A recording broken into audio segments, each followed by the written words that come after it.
Unfortunate sons need not apply. Put on your dry socks and get ready to wage war in some of the most grueling terrain Earth has to offer.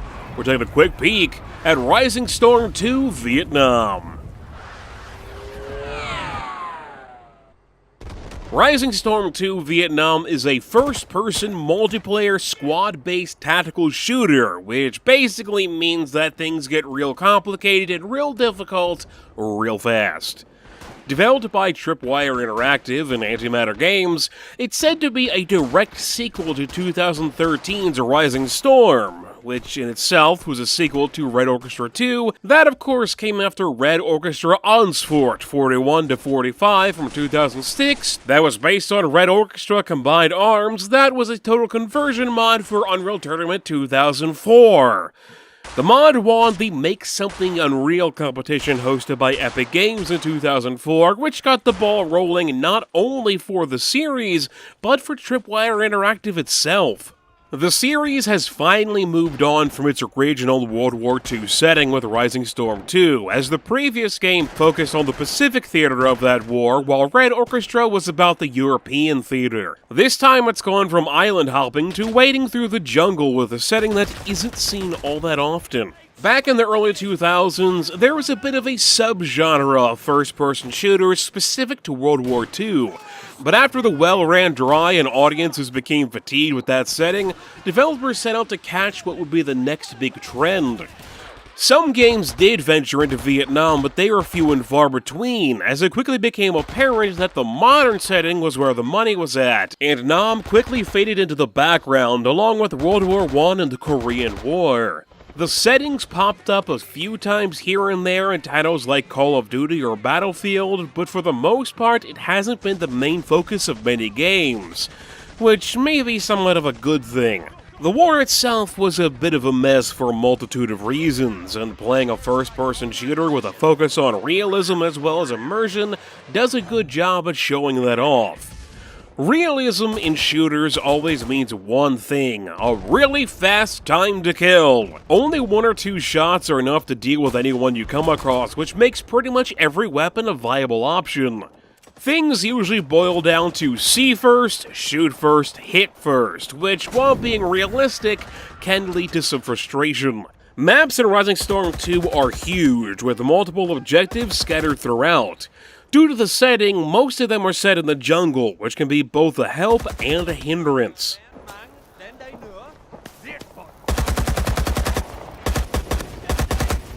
While the vegetation is great for hiding in plain sight, it works both ways, meaning that there is a lot of getting killed by people you never even saw. It's made even worse since levels are so large. While large maps can handle 64 players for some game modes, I found myself in situations where I would just die over and over and over again before I got to fire a shot, just because I never had the opportunity to even see what was going on. With a focus on realism, the game not only has recoil to deal with, but also bullet drop and bullet penetration.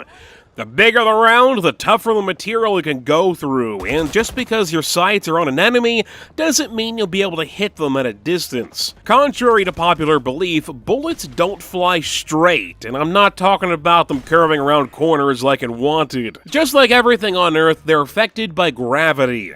Most first-person shooters use a hit scan system to determine if a shot lands on its target or not. This means that if your crosshair is on a target when you press the shoot button, you're going to hit whatever you're aiming at, just about as quickly as you press that button. On the other hand, with bullet drop, shots go more on an arc that players have to compensate for. There's a weird mechanic where you can dial in the range of a weapon by using the scroll wheel to switch between different sight configurations. It's a subtle change, but enough to make a noticeable difference. Shots also have a time to target before they'll hit, so players will have to lead whatever they're firing at anything that's not close range. How much a weapon is affected by either of these two factors depends upon the weapon itself, with SMGs needing the most compensation and snipers generally needing the least. It can be a bit difficult to get used to, since many times I found myself unable to make shots I felt like I could make in other games, but it does make for more dynamic firefights.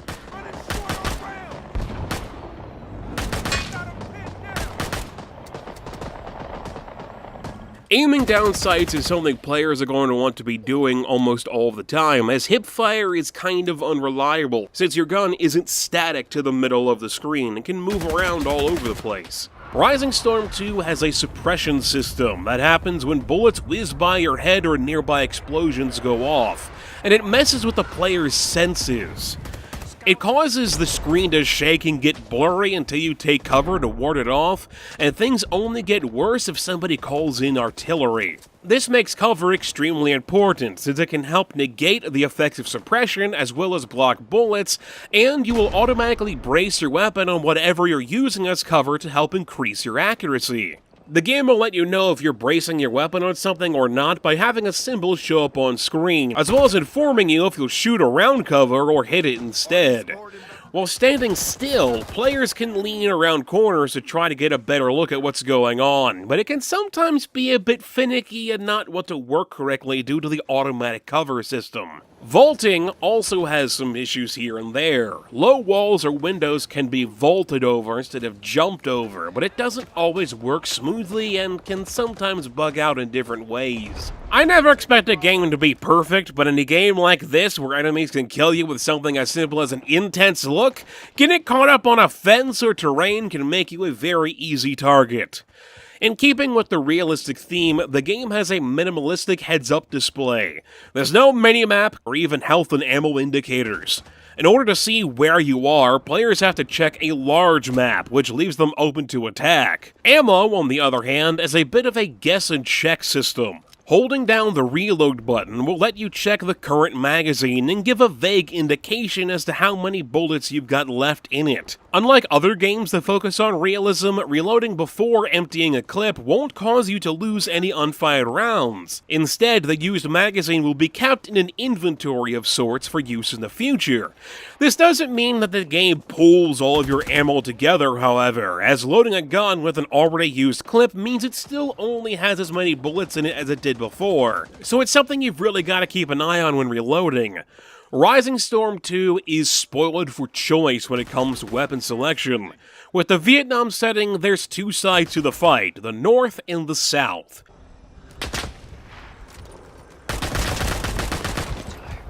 Each side has different factions within, such as the South having US Marines or even Australians. Each faction has their own weapons to pick from, with only a few carrying across from one to the other. Southern forces use period weapons you've seen before, like M16s, with a few World War II holdovers, while the North is a hodgepodge of whatever they can get their hands on. Double-barrel shotguns, AK-47s, and M40 submachine guns are just a sample of what's available to the North, and many weapons have different options to them as well. Something like the hunting shotgun can fire both buckshot as well as slug rounds, with the option to split your starting ammo between both and swapping between different types whenever you want to. Other weapons even have different variations to them for different configurations, so there's a lot of stuff to go through and pick from if you really want to fine-tune your kit. Splitting up weapons like this causes the game to have some asymmetrical gameplay like with the previous Rising Storm, but things go even further to differentiate sides than just basic guns. There are 4 main game modes in Rising Storm 2, each one being a different variation on capturing and defending different objective areas. Completing objectives for your team will win you the game, of course, but just shooting dudes helps a lot too. Each side has a limited number of reinforcement tickets, and if a team runs out, they can't spawn in any more players.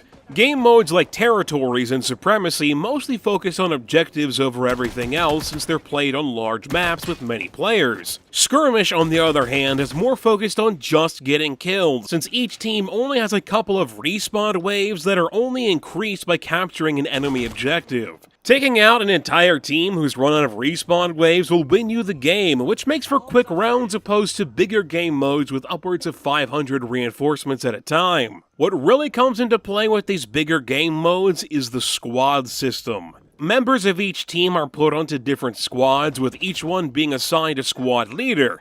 I'm not entirely sure what criteria is taken into account when a squad leader is chosen, as the position tends to change from time to time throughout a match, but it's a rather important role to be aware of. Southern forces can spawn on squad leaders as long as the squad leader is alive, regardless of where they are. The game doesn't have any kind of spawn protection, so you gotta be careful since it's very possible to respawn right into a bullet, and that's not very fun.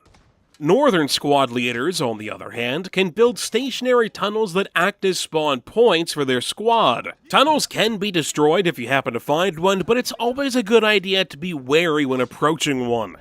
Northern forces have the ability to place traps on the ground, be them tripwires, punji sticks, or even mines. Most of the time, they can be rather difficult to spot, and I always found it to be a good idea to keep some hidden around objective points when I got the opportunity, but they aren't foolproof. I'm pretty sure that enemies can set off explosive traps if they spot them and shoot them, since I've ended up dying to my own even though Northern forces are immune to activating them. To counter this, Southern forces have access to a specialist class called the Point Man, who's able to spot traps and point them out to their team. Since only the North can place traps, only the South can play as the Point Man, as the ability to see enemy traps would be pointless for a Northern team. While both sides have the same basic units like grunts to storm the front line or marksmen for sniping, each side has their own unique classes too. Each class can only use weapons specific for that class, and there's a limit to how many players can be a class on one team. Otherwise, you'd end up with a server of 64 snipers, and nobody wants that. Class limits can be kind of annoying since it's very likely that whatever class you want to play as will be full, but the variety of weapons available as well as their lethality means pretty much anyone could get something done regardless of what they're playing as. Something specific to the South are pilots who can fly helicopters around the battlefield. Not every map has helicopters available, but they can be rather effective when they're there. To balance this, I found the dang thing's really flippin' difficult to control, with it being a lot easier to crash it yourself instead of actually flying the stupid thing. Transport choppers can be used as makeshift spawn points, while others are used primarily for attacking. But regardless of what you're flying, you aren't invincible. Northern forces can always bring out a few RPG classes to help swat down the flyboys, but it's not super easy to do. A good pilot can keep the things moving fast and agile, but that only makes it more satisfying when you land a hit.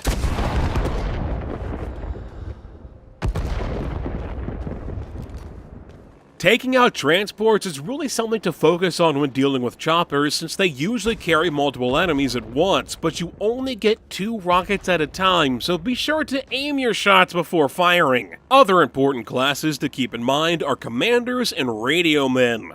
Commanders are able to issue orders for calling in recon planes or artillery strikes, but they can only do this by using a radio.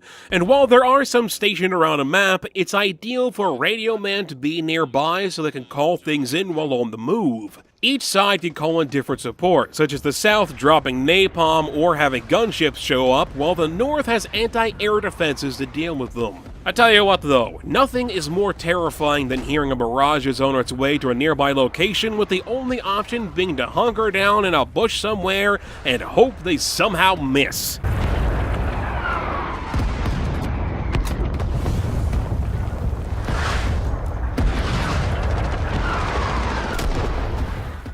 Level design is kind of all over the place for the most part. Many maps have wide open flat areas, while others are primarily made up of annoying terrain. Since they're so large with tons of pathways all over the place, there isn't much in the way of choke points, meaning enemies can show up just about anywhere and there are very few safe locations. Your best bet for going unnoticed is lying down in some brush, but that may not always be enough as your weapons can easily give you away. I mean, you can only fire a flamethrower while sitting in a shrub for so long before somebody starts to catch on. Sound is a huge part of Rising Storm 2, not only for hearing bullets but also enemy footsteps and voice lines. For some reason, characters in the game just will not shut up and automatically say things in different situations, which can easily give them away. Basically, if you hear someone speaking in a different language than your side, there's probably an enemy nearby.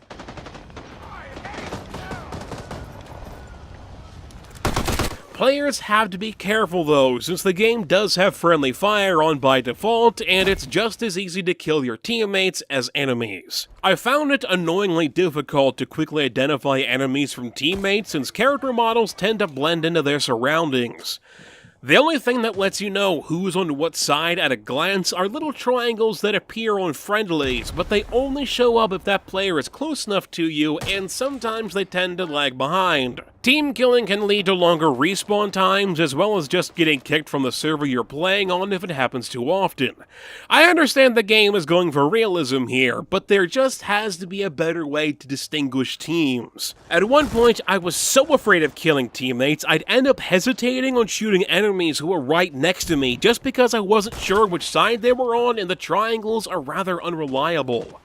Overall, Rising Storm 2 Vietnam is an enjoyable game if you're the right kind of player. I've never been super fascinated with realistic shooters since I like my FPSs to have a focus on both movement and shooting instead of one or the other, but I still found myself enjoying my time. Unlike something like the Arma series, it still feels like a game that you're supposed to have fun with while also being very grounded. While it'll never not be annoying to get sniped from halfway across the map by someone you never had the hope of seeing, there are still plenty of great moments of tension and excitement. I will admit, some rounds ended up being little more than spawning, running for a long time, getting shot out of nowhere only to spawn and do it all over again, but that's just the nature of these kinds of games. Custom maps through the Steam Workshop are also a big thing for Rising Storm 2, which I specifically mentioned since they are prevalent throughout the game. It can be difficult to tell what maps are made by the developers and which are from the workshop at this point, with the only thing differentiating them being a beta watermark that may pop up here and there if the map is still being worked on by somebody. It's most prevalent during the campaign game mode since it has teams fighting through a series of maps throughout the war to take control of different regions of Vietnam. I really enjoyed this game mode as it puts some strategy not only on playing the game, but picking which levels to play to try to tip the balance in your team's favor. The only problem is that with the inclusion of custom maps in this game mode, it can sometimes lead to, let's say, undesirable results or weird maps in general. Just by watching footage of Rising Storm 2, you can probably figure out if it's the kind of shooter for you or not. It's difficult, brutal, confusing at times, and also downright frustrating, but still remains to be interesting at the same time. The only thing the game really falls short on are its graphics, not in the sense of how it looks, but in the sense of how it performs. There's a serious pop-in issue with many items showing up out of absolutely nowhere, as well as some weird glitches with smoke grenades. Also, just a note to the developers, while I admit CCR is a great band and all, it does get kind of old hearing Run Through the Jungle on loop while in the game's main menu. It's the only song played on the main menu and it restarts every time you go back there, so I always heard the same pieces of that song over and over and over again. Thanks for watching. Please let me know what you think about the game or this video in the comments section. I'm Omega Pie Man. I'll talk to you guys later. Want to see more quick peeks? Click on the video on the left for Darkwood, a top-down atmospheric survival horror game. Or click on the video on the right for Warhammer Space Wolf, a turn-based tactics game with card mechanics.